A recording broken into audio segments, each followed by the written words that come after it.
कुंवर रंगी गेल देवाल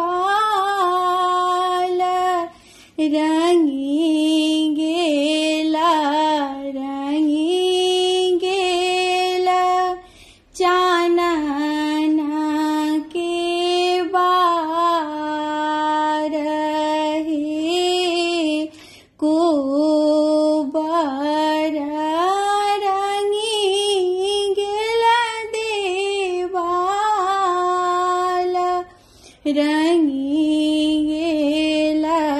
रंगी गेला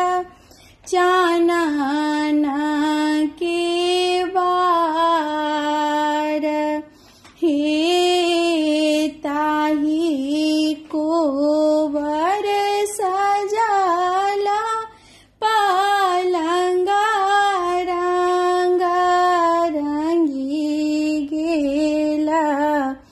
रंगी गेला बड़ा मुख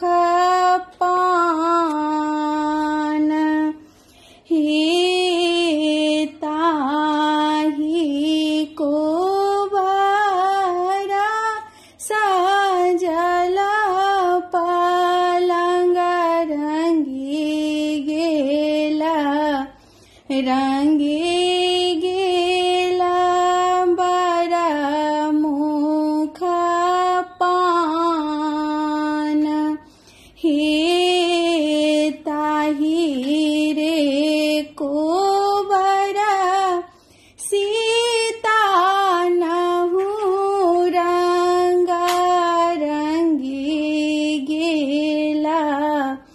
रंगी गेला सिंदूर कपार हे ताही रे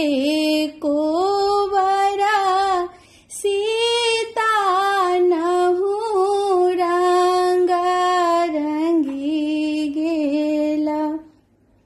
रंगी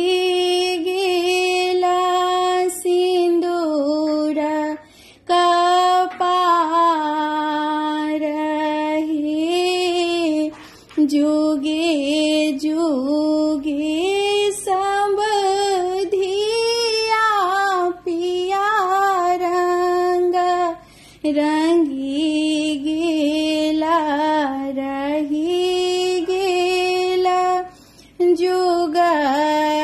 जुगाही बात हे जुगे सब धिया पिया रंगी गेला रही